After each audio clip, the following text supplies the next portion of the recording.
ఎమ్మెల్యేల అనర్హతపై బీఆర్ఎస్ సుప్రీంకోర్టును ఆశ్రయించింది. 2 పిటిషన్లు దాఖలు చేసింది.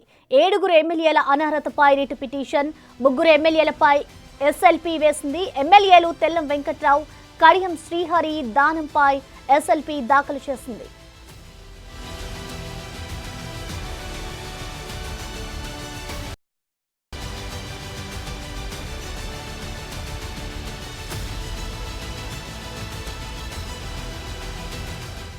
ఎమ్మెల్యేల అనర్హతపై బీఆర్ఎస్ సుప్రీంకోర్టును ఆశ్రయించింది. 2 పిటిషన్లు దాఖలు చేసింది. 7 ఎమ్మెల్యేల అనర్హతపై రిట్ పిటిషన్, 3 ఎమ్మెల్యేలపై ఎస్ఎల్పీ వేసింది. ఎమ్మెల్యేలు తెల్లం వెంకట్రావు, కడియం శ్రీహరి దానంపై ఎస్ఎల్పీ దాఖలు చేసింది.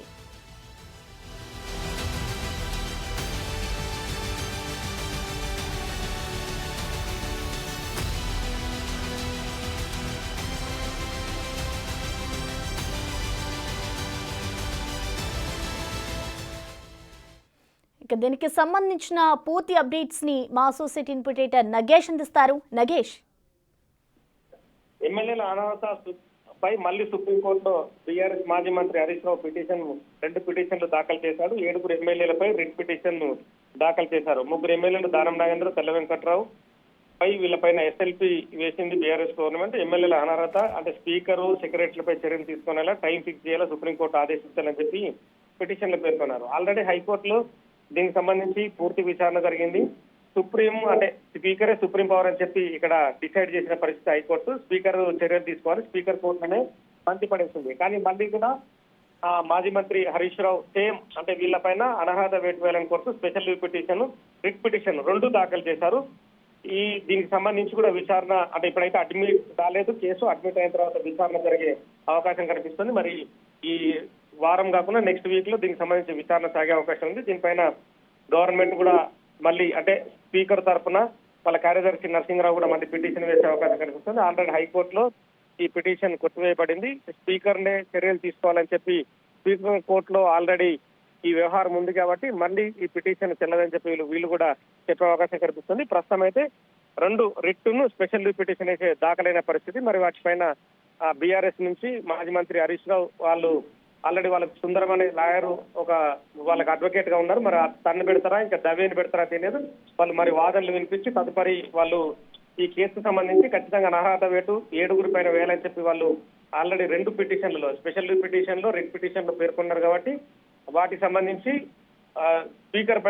స్పీకర్ ఆదేశాలు ఇచ్చే విధంగా చర్యలు తీసుకోవాలని వారు కోరే అవకాశం ఉంది. Right Nagesh, thank you.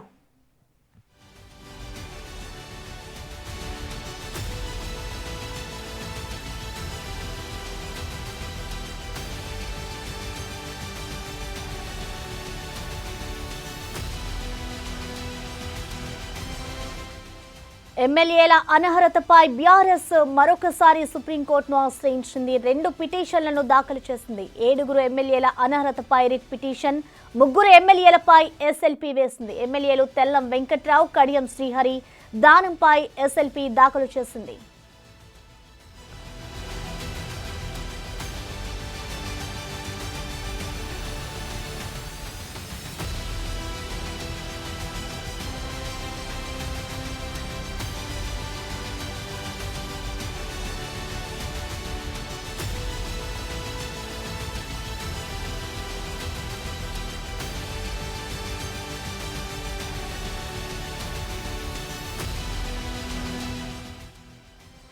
ఎమ్మెల్యేల అనర్హతపై ఇటు బీఆర్ఎస్ అయితే సుప్రీంకోర్టును మరోసారి ఆశ్రయించింది. 2 పిటిషన్లను దాఖలు చేసింది.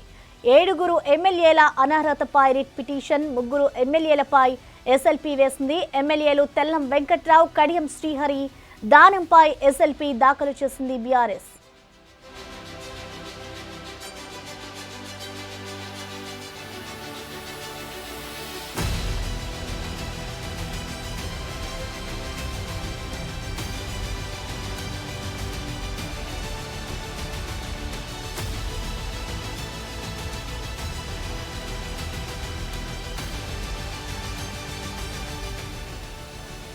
ఎమ్మెల్యేల అనర్హతపై బీఆర్ఎస్ సుప్రీంకోర్టును ఆశ్రయించింది. 2 పిటిషన్లను దాఖలు చేసింది బీఆర్ఎస్. 7 ఎమ్మెల్యేల అనర్హతపై రిట్ పిటిషన్, 3 ఎమ్మెల్యేలపై ఎస్ఎల్పీ వేసింది. ఎమ్మెల్యేలు తెల్లం వెంకట్రావు, కడియం శ్రీహరి దానంపై ఎస్ఎల్పీ దాఖలు చేసింది.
రైట్, ఇక ఇటు బీఆర్ఎస్ వేసిన పిటిషన్ కి సంబంధించిన మరింత సమాచారాన్ని మా editor in chief PV Srinivas అందిస్తారు. పివి శ్రీనివాస్, చెప్పండి, ఇటు ఎమ్మెల్యేల అనర్హత పిటిషన్ వేయడానికి బీఆర్ఎస్ చూపిస్తున్న కారణాలేంటి? మరొకసారి వీరి మీద పిటిషన్ అయితే బీఆర్ఎస్ పార్టీ వేసింది, మొత్తంగా ఎలా చూడాలంటారు శ్రీనివాస్? ప్రధానంగా అనర్హత ఇప్పటికే హైకోర్టులో దీన్ని కొట్టేయడం జరిగింది. స్పీకర్ కి నిర్ణయాధికారం ఉంది, మేము దాంట్లో జోక్యం చేసుకోలేము. దీని మీద సుప్రీంకోర్టు గతంలో అనేక జడ్జిమెంట్లు ఉన్నాయి. ఆ జడ్జిమెంట్ల ఆధారంగా స్పీకర్ ఒక కాల వ్యవధి టైం బాండ్ పెట్టి ఆ టైం బాండ్ లో మేము ఇచ్చిన ఫిర్యాదుల మీద విచారించి ఆయన నిర్ణయం తీసుకోవాలి. ఆ నిర్ణయం తప్ప ఉప్ప పక్కన పెడితే ఆ నిర్ణయం తీసుకుంటే దాని మీద అవసరమైతే మళ్ళీ హైకోర్టుకు పోవాలి. కానీ ఇక్కడ హైకోర్టు కానీ సుప్రీంకోర్టు కానీ పోవాలి. కానీ ఇంకా స్పీకర్ ఎటువంటి నిర్ణయం తీసుకోలేదు. కాబట్టి కావాలనే స్పీకర్ కార్యాలయం డిలే చేస్తుంది. దానికి ఒక టైం బాండ్ పెట్టి టైం బాండ్ లో మేము ఇచ్చినటువంటి ఏదైతే పిటిషన్ ఆ పిటిషన్ మీద స్పీకర్ విచారణ చేయాల్సిన అవసరం ఉంది అనేటువంటి వీళ్ళ యొక్క వాదనగా కనపడుతుంది.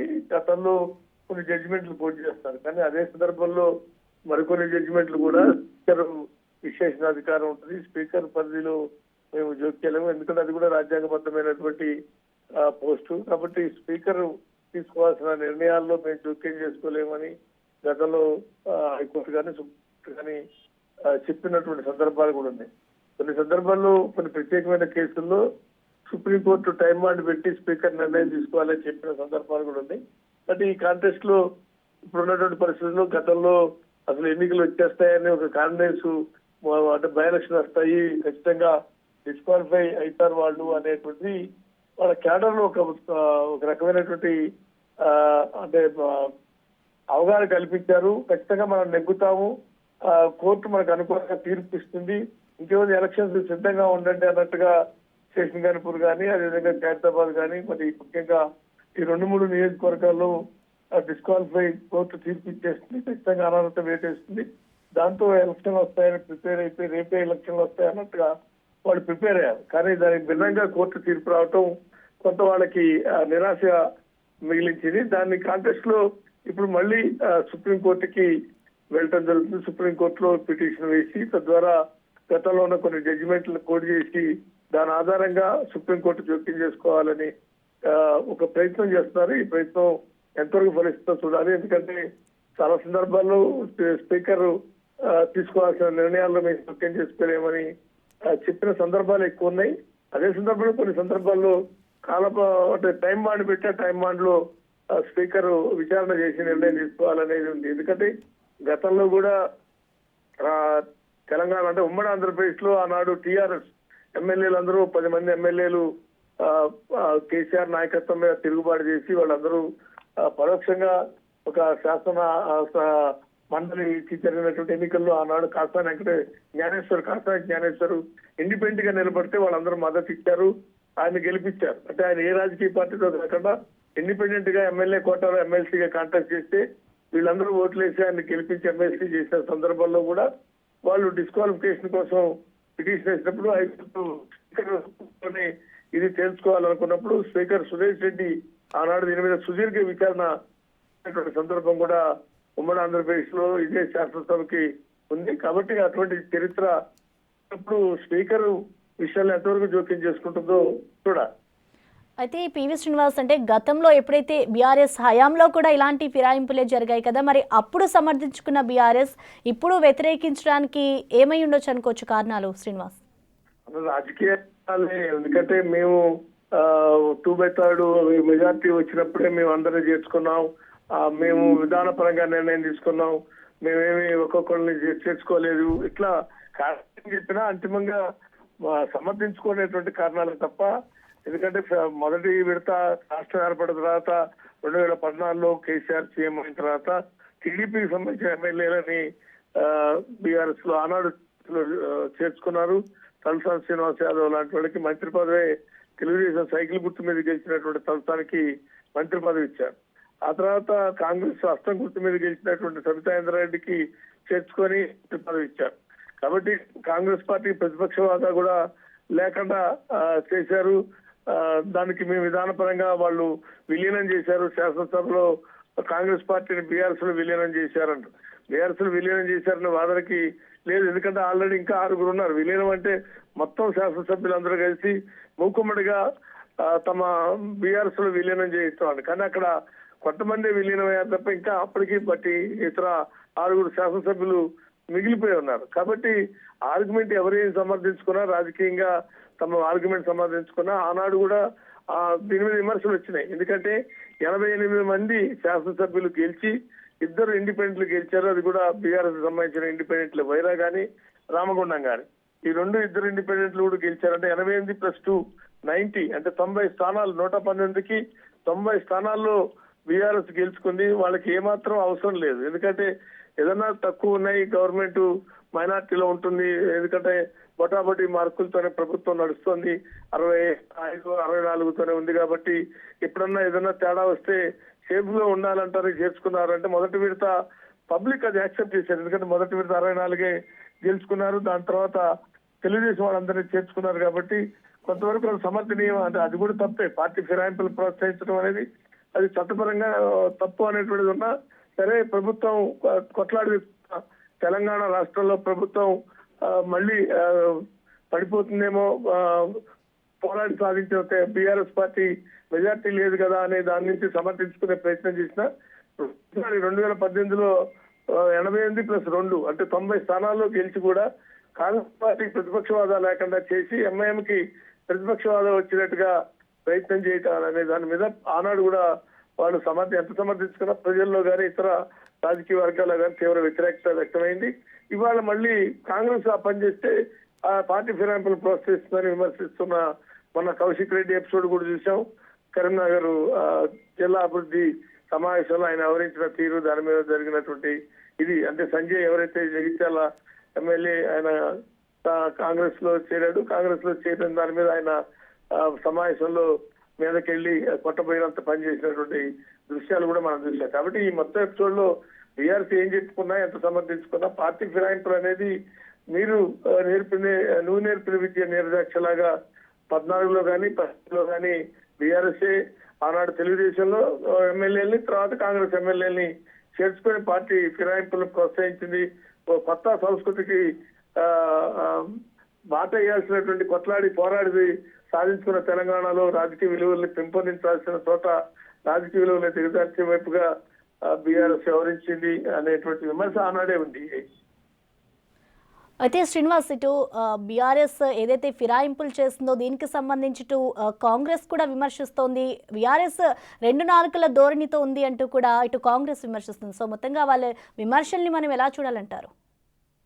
ఎవరైనా పార్టీ ఫిరాయింపులు ఎవరికి వాళ్ళు రాజకీయ పునరేకీకరణ అనేటువంటిది ఒక టైటిల్ ఇచ్చి రాజకీయ పునరేకీకరణలో భాగంగా జరుగుతుందన్నా, లేదు సమైక్య పాలనలో ధ్వంసమైనటువంటి తెలంగాణని పునర్నిర్మాణం చేసుకోవాలి, అందుకని అందరూ కలిసి పనిచేయాలి అనేటువంటి పేరుతో అయినా, లేదు నియోజకవర్గాల అభివృద్ధి కావాలి, అభివృద్ధి జరగాలి, అభివృద్ధి జరగకుండా నియోజకవర్గం అభివృద్ధి కోసమే మేము పార్టీ మారుతున్నాం అనేటువంటి చెప్పిన ఎవరు ఏం చెప్పినప్పుడు కూడా పార్టీ ఫిరాయింపులకు చట్టం ఉన్నా, చట్టానికి లో ఉన్నటువంటి లొసుగులు కావచ్చు, ఆ చట్టంలో ఉన్నటువంటి కొన్ని లోపాలు కానీ, లేకుంటే అధికార పార్టీ ఉండాలి, అధికార పార్టీలు ఉంటేనే పనులు అయితే నిధులు వస్తాయి నియోజకవర్గానికి అనేటువంటి భావన లేదు. మైనార్టీలో ఉన్న సందర్భంలో కొంత 10 మంది ఉంటే సేఫ్ లో ఉంటాం కదా అనేటువంటిది కానీ లేదా ఎన్నికలు జరిగిన తర్వాత పార్లమెంట్ ఎన్నికలు వస్తున్నాయి కాబట్టి పార్లమెంట్ ఎన్నికల్లో ఎంపీ స్థానాలు ఎక్కువ గెలుచుకోవాలనుకుంటే గెలవాలంటే ఇతర పార్టీలు గెలిచినటువంటి ఎమ్మెల్యేలని లాక్కోవటం ద్వారా అక్కడ ఎంపీ స్థానాలు కూడా కైవాసం చేసుకోవచ్చు అనేటువంటి భావన కావచ్చు. మనం చూసాం 2018లో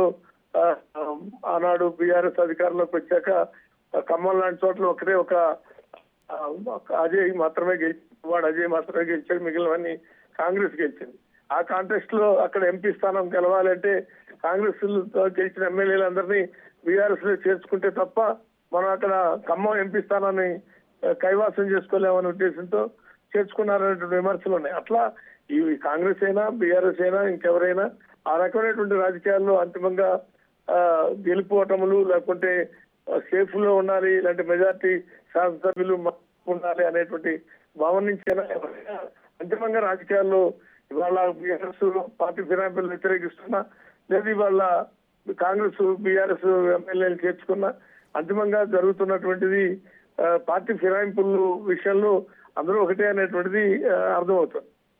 అయితే శ్రీనివాస్, గతంలో కూడా పార్టీల నుంచి ఫిరాయింపులు జరిగాయి, మరి అప్పుడు సుప్రీంకోర్టు ఎలాంటి తీర్పులు ఇచ్చింది? సుప్రీంకోర్టు కొన్ని సందర్భాల్లో స్పీకర్ నిర్ణయం అనేటువంటి లేదు కొన్ని చోట్ల తీసుకోవాలి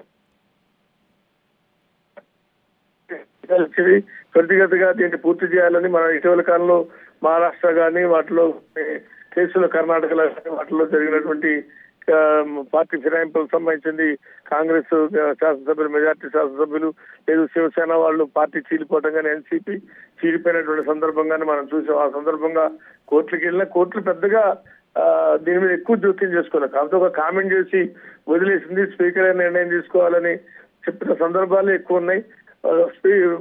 కోర్టులు వీళ్ళని డిస్క్వాలిఫై చేయండి అలా తీసుకున్నటువంటి నిర్ణయాలు చాలా రేర్ సంఘటనలు మాత్రమే కనపడుతున్నాయి.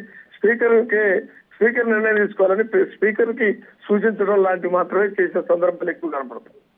Right, thank you PV Srinivas.